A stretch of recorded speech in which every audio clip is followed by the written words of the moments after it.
আজকের ভিডিওতে আমি আলোচনা করব যে আমাদের যে ষষ্ঠ গণবিজ্ঞপ্তি এখানে যারা আবেদন করেছেন সবাই কি চাকরি পাবেন। আজকের ভিডিওর মূল আলোচনার বিষয় হচ্ছে ষষ্ঠ গণবিজ্ঞপ্তিতে যারা আবেদন করেছেন আপনারা সবাই চাকরি পাবেন কি না।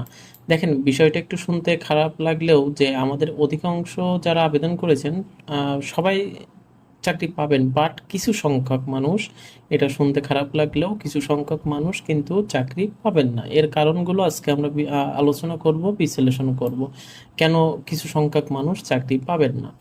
এখন ভিডিওটি শুরু করার আগে আপনাদের কাছে আমার একটি অনুরোধ, আপনারা আমার ইউটিউব চ্যানেলে নতুন হয়ে থাকলে অবশ্যই সাবস্ক্রাইব করবেন। সবাইকে স্বাগতম জানিয়ে আমরা আজকের একটি চমকপ্রদ তথ্য হাজির করেছি, যেখানে যা হচ্ছে 18তম নিবন্ধনের পরীক্ষার্থীদের জন্য হতে পারে আশার আলো। এখন এখানে আমরা একটু বলি যে ষষ্ঠ গণবিজ্ঞপ্তিতে মোট শূন্য পদ ছিল। আমাদের যে ষষ্ঠ গণবিজ্ঞপ্তি প্রকাশ করা হয়েছিল এখানে কিন্তু মোট শূন্য পদ ছিল 1,822। কিন্তু আমাদের অবাক করার মতো ব্যাপার হলো সেখানে, যেখানে আমাদের 1,822টি শূন্যপদ ছিল, এখানে কিন্তু আমাদের হচ্ছে আমাদের 18তম নিবন্ধনে যে আমাদের সনদধারী ছিলেন, এই সনদধারী কিন্তু আমাদের 62,000 প্লাস ছিলেন। আমাদের সনদধারী ছিলেন কতটা? 62,000 প্লাস। এবং এই 62,000 প্লাসের মধ্যে আমাদের কিন্তু ষষ্ঠ গণবিজ্ঞপ্তিতে আবেদন করেছেন মাত্র 55,000 প্লাস। এখানে কিন্তু আবেদন করেছেন কত? 55,000 প্লাস। 55,000 প্লাস হচ্ছে প্রার্থী ষষ্ঠ গণবিজ্ঞপ্তিতে আবেদন করেছেন। এক এর মানে দাঁড়ায় কি? এর মানে দাঁড়ায়, খুব সরল করে বললে আমরা বুঝি যে এবার যারা আবেদন করেছেন তাদের অধিকাংশই চাকরি নিশ্চিত হতে পারে।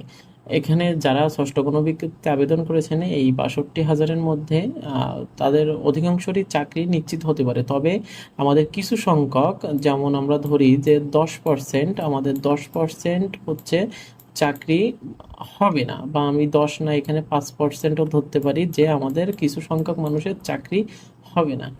এখন এই যে কিছু সংখ্যক মানুষের চাকরি হবে না, আমি এই কথাটি কেন বললাম? আহ, এর মানে অবশ্যই কোনো কারণ আছে।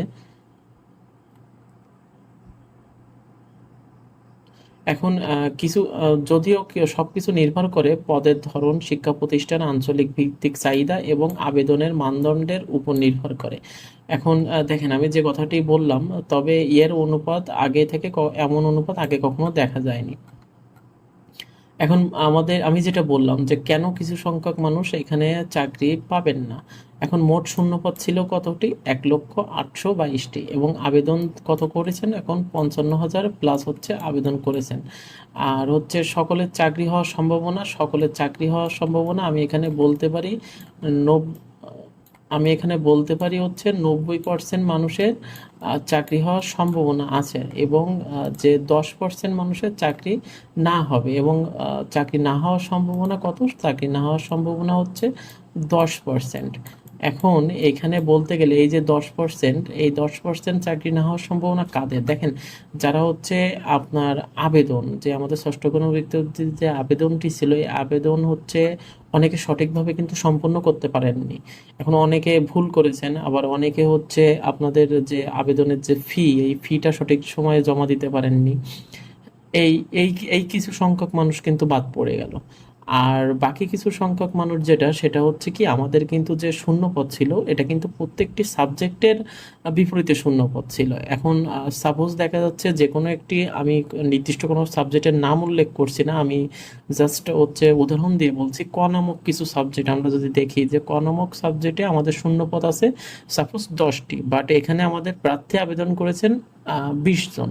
এখন এই 10 জন যে প্রার্থী, 10টি যে শূন্য পদ আছে, এই 10টি শূন্য পদের বিপরীতে কিন্তু আমাদের 20 জন আবেদন করেছেন। এখন এইখানে তো বাকি যে 10 জন, এনাদের তো চাকরি হবে না। তো এই বিবেচনা বা এই বিষয়ে থেকে আমি বলছি যে এখানে 10% মানুষের চাকরি হবে না।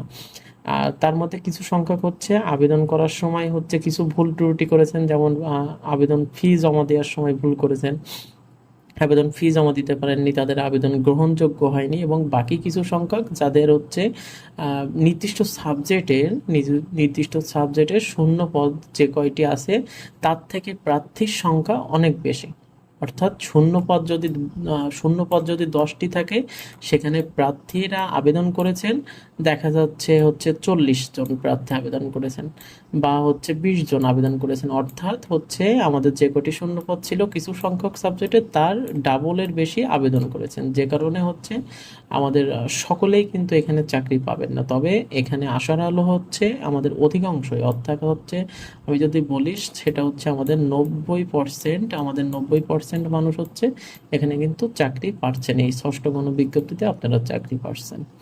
তো আজকের ভিডিওটা আপনারা কেউ মন খারাপ করবেন না, এই বিষয়ে ভেঙে পড়বেন না, আপনারা সৃষ্টিকর্তার উপরে ভরসা রাখুন।